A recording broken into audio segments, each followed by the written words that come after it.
vou lhe contar brevemente. Uma saga familiar. Ela começou na Espanha, um pouco antes da Segunda Guerra, durante a Guerra Civil Espanhola. Na Guerra Civil Espanhola, o meu avô foi com 16 anos para a guerra. Foi um massacre terrível. E ele foi, e o seu irmão já estava na guerra. O irmão dele se chamava Alfredo. O irmão foi para a guerra, meu tio. O Alfredo foi baleado na guerra. Os caras levaram ele para a enfermaria. Passou meses se recuperando. Quando ele conseguiu ficar de pé, botaram um fuzil na mão dele e mandaram ele de volta para o campo. E aí meu tio morreu. E meu avô, no campo, soube que o irmão morreu. E soube no meio das piores situações possível. Ele passou a madrugada amarrado numa árvore, gritando a Deus a única oração que ele conheceu fazer naquela hora. Desata-me, desata-me, falava espanholado e falava desata-me. Me solta, me desamarra, me tira desse inferno. Meu amigo, 16 aninhos de idade, você está entendendo? E ele tinha vivido antes disso uma experiência muito melhor que essa. Porque ele era tão novinho que ele era da turma da retaguarda. Daí que ele só chegava quando a cidade já estava tomada. Então ele ocupava os mosteiros. E ele e os amigos se acabavam em vinho nos mosteiros católicos abandonados. Um dia, que eu nunca me esqueço, desde pequeno, o Papa aparece na TV, o Papa tinha aquela cara de bonzinho que tinha. Mas meu avô xingava de tudo que é palavrão espanhol. E é muito, hein, gente? É muito. Palavrão espanhol é muito. Xingava, e eu não entendia nunca aquilo, eu só entendia no dia que ele disse que ele abriu uma tampa no chão, junto com os amigos desceram, era um porão, foi ficando escuro, trouxeram as lamparinas e foram. Agora não vamos mais parar de ir, vamos. Todo mundo com medo, vai um atrás do outro, e vão. De repente começam a pisar em ossos. Os ossos, eles vão vendo, são fetos, são ossos de neném. Meu avô abre um sótão e passado alguns 200, 300 metros, ele desemboca no mosteiro. No caminho que era feito entre convento e mosteiro, na Espanha católica celibatária. Aquele dia acabou para ele tudo que diz respeito à religião. E aí ele foi construir a família dele porque ele sobreviveu à guerra. A mãe ficou cancerosa, foram buscar meu avô para a Segunda Guerra. Com a mãe cancerosa e ele sem o irmão, conseguiu se ver livre dela. Só que agora, para construir uma família, meu avô falou, família é um negócio difícil de ter. Eu vou construir de um jeito que nada nem ninguém os tirará de perto de mim. É assim que começam as coisas feias, com boas intenções. Daí meu avô construiu a família dele.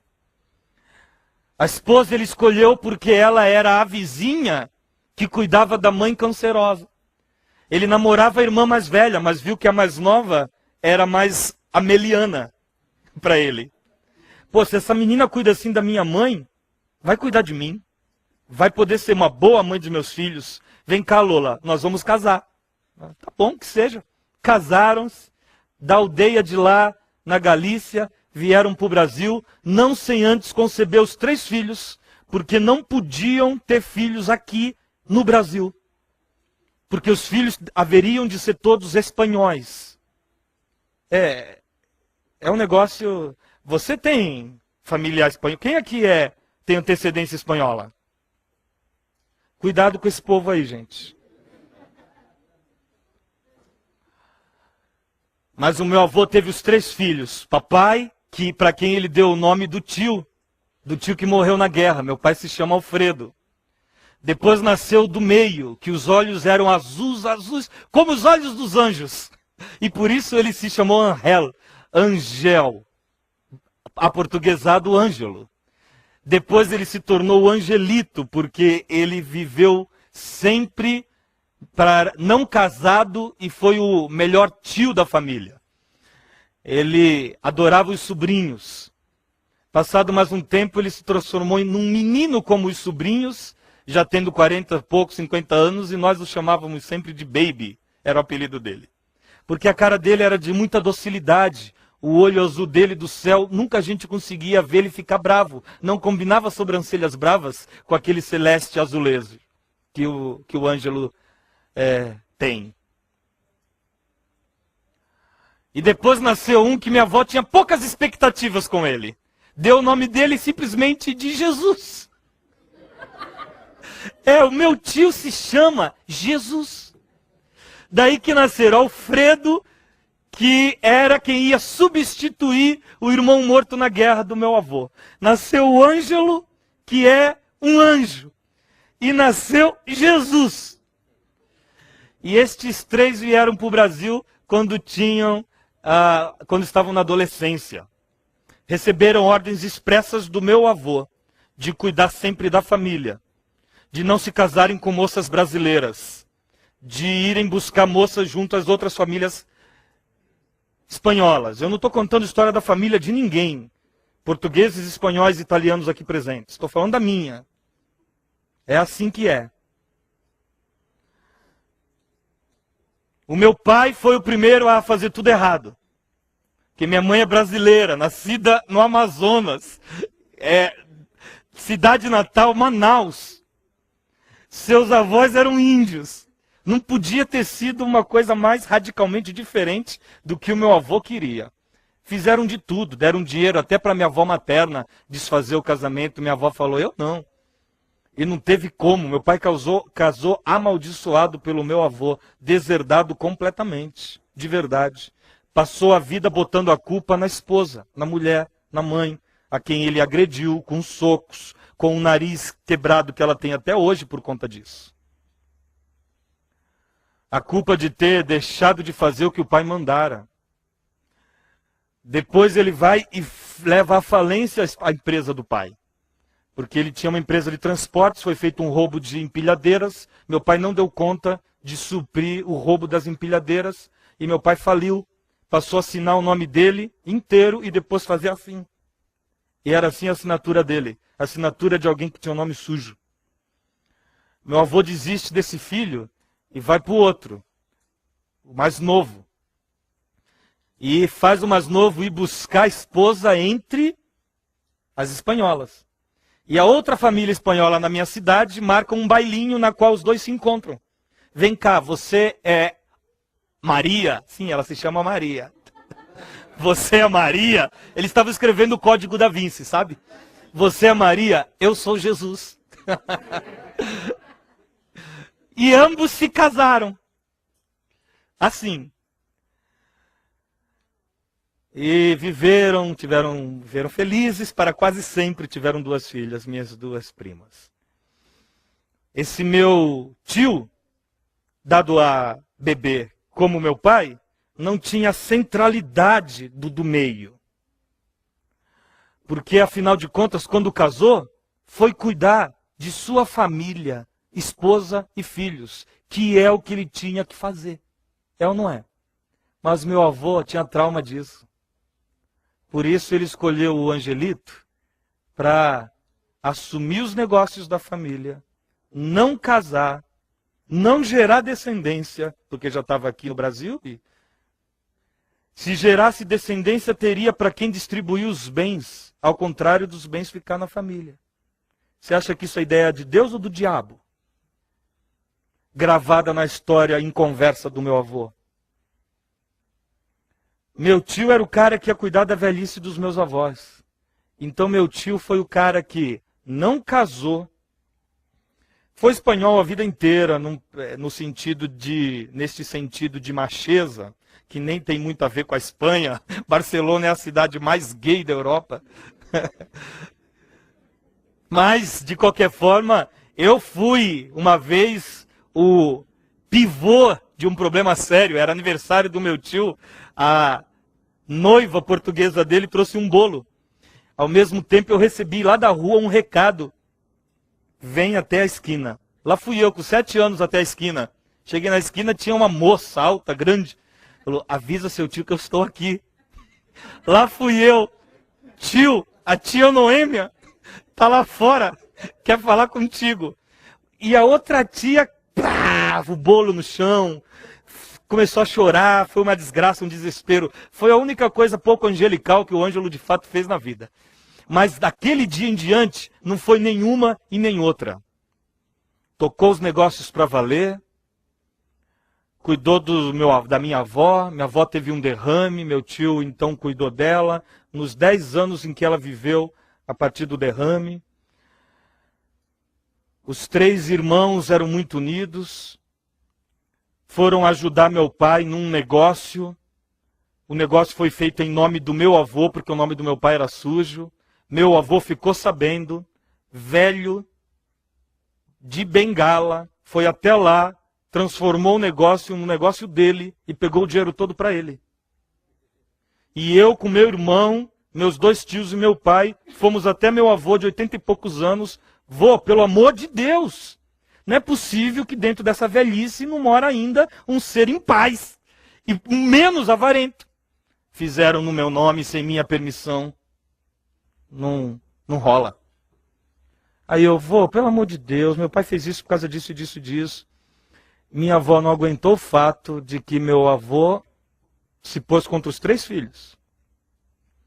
E quando ela foi reclamar com ele, ela era a Amélia que ele sempre quis. Ela disse, ou você escolhe ficar do meu lado, ou do lado deles. E ela não tinha como ter outra opção.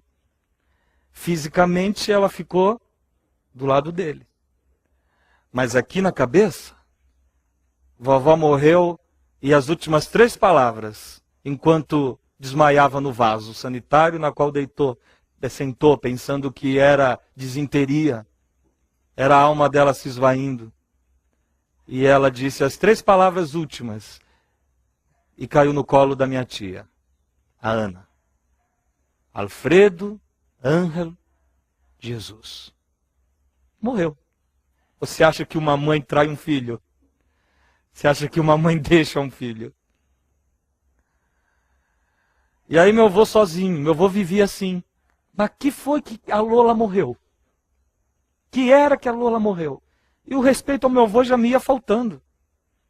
Quem matou a Lola? Eu falei, eu sei, pô. Eu sei. É essa tua vontade de fazer o mundo girar ao redor de você. Então deu para conversar com meu avô só mais uns anos, porque depois ele foi lhe faltando alguns espaços cerebrais, mas ele avançou até os 90 anos. Aos 90 anos, para terminar aqui, invadem a casa que meu avô construiu. O lugar para ele, na qual ele amelhou os bens, perdeu 2 filhos, mas manteve o Ângelo. 2 marginais invadem a casa. Meu tio Jesus já tinha sido deixado pela esposa e tinha voltado para a casa do pai. E estava cardíaco. E quando 2 marginais entraram em casa, o Ângelo disse, é o seguinte, o meu pai é muito idoso. Por favor, não mexam nele. Então, meu avô foi guardado num quarto e trancado lá. E ficou só o Ângelo e o Jesus. E os ladrões começaram com a arma a fustigá-los querendo dinheiro. Eles eram donos de uma mercearia. Isso não faz 1 ano, tá? 1 ano. E aí o Ângelo falou, não faz isso com meu irmão, porque meu irmão é cardíaco. E você pode sem querer matar meu irmão. E aí, tá, então tá bom. Aí prenderam meu tio Susso no outro quarto. Agora vem cá, herói. Vamos ver até onde se aguenta. E eles destruíram meu tio. Eu fui ver meu tio no hospital 1 semana antes de ir à África. O nariz afundado, a testa toda cortada, o dedo com a faca, eles ficaram serrando o dedo dele. As os punhais. E aqui a coronhada. Aqui as marcas, gente, as marcas de estar amarrado e tentando se soltar, tanto nos pés quanto nos braços. O dinheiro, homem, eu já disse que não tem dinheiro aqui. Vamos até a rua, vamos para o banco, eu mostro onde tem dinheiro. Mas alguém no rádio dizia, tem dinheiro aí sim. Então vai, até dar o dinheiro. E não tinha dinheiro. Então fui ver o Ângelo no hospital, a gente só sabia chorar, mas ele falava, Marcelo, isso aqui não é nada não. Isso aqui não é nada. Mas o que fizeram comigo não se faz com homem algum. Não é para fazer isso com nenhuma pessoa. E chorava. E nunca dizia o quê? Isso aqui, isso não é nada. O que se faz comigo não se faz homem algum. E chorava, e chorava. Aí até que a enfermeira veio contar que quando meu tio chegou, estava todo ensanguentado de lhe terem empalado com a vassoura. E fui para a África com essa notícia. Enterramos meu avô antes, porque ele não quis mais saber depois desse dia, mudar para um apartamento, ele não quis saber mais de nada, ele simplesmente morreu quando ele quis. Parou de comer, foi para o hospital, sonda estomacal, come, vô. Come, vô. Aí vinham com a sonda e ele tirava a sonda. Aí amarraram o meu avô. Ficou todo amarrado. Aí eu falei, pai, não tem jeito, o vô não quer comer, você já sabe onde isso vai dar. Ninguém com 90 anos pode ficar sem comer. Aí meu pai, não, tal. Que nessa altura do campeonato, meu pai também já tinha voltado para casa. E os três viviam em volta do velho pai, porque suas esposas todas os deixaram. Estou dizendo isso porque essa é uma saga. Laços de família. Que Deus faz acontecer para resolver um ou outro. Ele chamou Rejane um pouco antes de morrer, porque ele era todo galanteador, o meu avô. Ele achava que com a idade dele, aliás, ele pegava quem ele quisesse. Minha avó vivia dizendo, seu avô tem as coisas lá fora. Desde que não as traga para dentro, falei, também vó, aí já é demais, né? O meu pai, o bichinho, tentava replicar na criação dos filhos a experiência do pai dele, que não era necessariamente a dele, porque ele se apaixonou por uma moça muito jovem. Mas ele me levava para o bar desde quando eu era novo e dizia, sabedorias, pérolas de Alfredo. Filho, um homem que não tem muitas mulheres não merece nem a mulher que tem. Eu ficava tomando meu Guaraná e pensando, eu pensava. Eu não conseguia entender como aquilo era um provérbio a ser seguido. Mas cresça com um superego desse. É o superego invertido dos demais. Todos os outros eles se sentem culpados de não serem fiéis. Eu não, eu me sinto culpado de ser fiel. Você entendeu? A diferença? Meu pai na infância o tempo inteiro. Falei, pai, sabe por que o senhor nunca vai me convencer? Porque a mulher a quem o senhor trai o tempo todo é a minha mãe.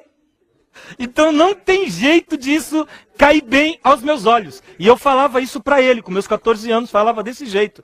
Pai, é a mãe. Então não rola comigo essa história. Mas ele, meu avô, não. Meu avô, pelo amor de Deus, mereceu a minha avó. Mereceu a mulher que tinha. Porque teve muitas, segundo ele. E no velório estavam os outros filhos que ele preferiu apadrinhar, em vez de assumir. Mas a Rê foi a última que ele tentou conquistar, cativar, chamar, vem, vem. E quando ela chegou perto, para saber o que ele queria, ele só repetiu a oração que ele fez aos 16 anos. E disse a ela, filha, desata-me. Desata-me. Desata-me. Ah, vá, desata-me. O que tem, desata? E ela, não, vô, não! E saiu do quarto e veio me contar essa história. Porque ele só pedia, desata-me para as mulheres, eles sabem que elas são mais frágeis nesse sentido. Da docilidade de responder ao que ele sempre quis. Mas enterrar meu avô como eu fiz, foi tranquilo. É tranquilo enterrar um senhor que morre quando tem que morrer. Saí lá fora do velório e fui falar, Ângelo, e agora, né? Como é que você vai ficar, o que você vai fazer? Ele, eu não sei o que eu vou fazer. Morreu mamãe, morreu papai, não tenho ninguém, o que eu vou fazer? Eu não sei o que eu vou fazer. Falei, Ângelo, olha só, você tem 60 anos, é bonito e tem os mesmos olhos azuis, não tem cabelos brancos, tal, nem tá igual os outros barrigudos e feios. Por que você não arranja um amor, uma mulher, para você ter uma velhice boa e aquecida? E aí eu vi o chip dessa malignidade instalado na vida do mais angelical deles. Sabe o que ele me disse, gente?